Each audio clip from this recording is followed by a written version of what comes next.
السلام علیکم ورحمۃ اللہ وبرکاتہ۔ میرا نام سمیہ بنت محمد حسین ہے۔ میں رائچور کی رہنے والی ہوں۔ میری جماعت اصف الثانی ہے۔ نحمد و نصلی علی رسولہ الکریم، اما بعد۔ میں آپ کے سامنے جس موضوع پہ لب کشائی کرنے جا رہی ہوں، میرا عنوان ہے حرص سے ممانعت۔ حرص کے معنی لالچ، طمع و آرزو کے ہیں۔ حرص کا مفہوم، حرص کے لیے عربی میں شہ کا لفظ استعمال کیا گیا ہے، اور یہ بہت ہی بڑا جرم ہے۔ اس سے حسد جیسی بری بیماری پیدا ہو جاتی ہے۔ جب انسان کے اندر حسد جیسی بری بیماری پیدا ہوتی ہے تو انسان کچھ بھی کرنے کے لیے تیار ہو جاتا ہے۔ کسی کو مار سکتا ہے، کسی کو قتل کر سکتا ہے، کسی سے جھگڑتا ہے، اپنے رشتہ دار و اقارب بلکہ اپنے بھائیوں بہنوں سے رشتہ ناتا توڑ لیتا ہے۔ حرص کی مثال اس نمک کے پانی جیسی ہے جو جتنا بھی پیے پیاس ختم نہیں ہوتی۔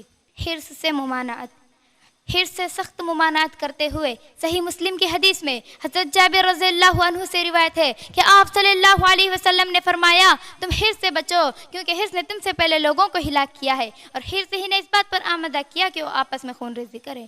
انہوں نے حرام کردہ چیزوں کو اپنے اوپر حلال سمجھ لیا تھا۔ معزز سامعین اور سامعات، گویا اس حدیث میں بھی ہمیں حرص سے سخت ممانعت کی جا رہی ہے، اسی لیے ہمیں حرص سے بچنا بہت ضروری ہے۔ حضرت ابو ہریرہ رضی اللہ عنہ سے روایت ہے کہ آپ صلی اللہ علیہ وسلم نے فرمایا، جو شخص مال میں اضافے کا سوال کرے گا گویا وہ آگ کے انگاروں کا سوال کرے گا۔ اسے اختیار ہے کہ وہ کم طلب کرے یا زیادہ طلب کرے۔ معزز سامعین اور سامعات، معلوم ہوا کہ بغیر ضرورت کے سوال کرنا اپنے آپ کے لیے آگ کے انگاروں کا مستحق بنا لینا ہے۔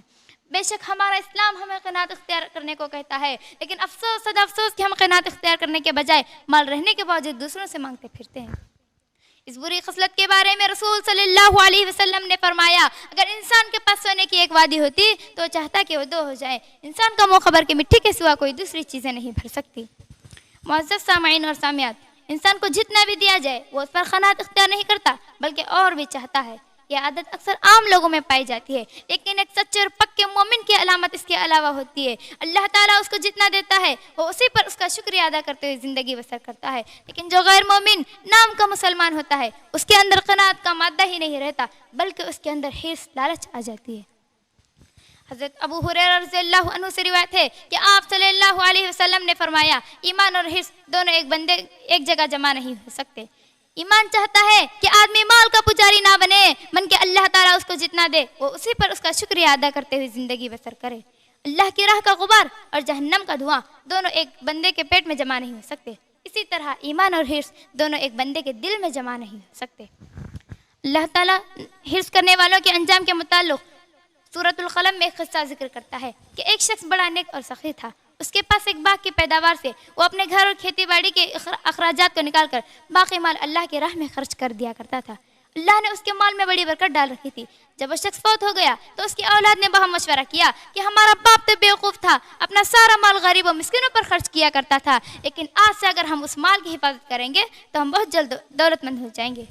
چنانچہ جب پھل وغیرہ پک گئے، فصل کاٹنے کا موقع آیا تو انہوں نے رات کو قسمیں کھائی کہ ہم صبح ہونے سے پہلے ہی وہاں پہنچ جائیں گے تاکہ کوئی غریب یا مسکین ہمیں دیکھ کر سوال نہ کر پائے۔ اسی طرح وہ صبح ہونے سے پہلے وہاں پہنچ گئے اور ان کے باغ کو دیکھ کر حیران رہ گئے کہ ایک سرسبز و شاداب باغ جل کے برباد ہو گیا ہے۔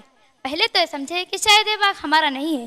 جب وہ ہوش میں آ گئے تو ایک دوسرے پر ملامت کرنے لگے اور کہنے لگے، قالوا یا ویلنا انا کنا طاغین، ہائے افسوس کہ ہم واقعی سرکشی تھے۔ معزز سامعین اور سامعات، اس واقعے سے اندازہ لگانا مشکل نہیں کہ مال کی محبت انسان کے لیے کتنی بڑی آزمائش ہے، جو صرف دین و ایمان ہی نہیں بلکہ دنیا کو کھو بیٹھے ہیں۔ اسی لیے ہمیں حرص سے بچنا بہت ضروری ہے۔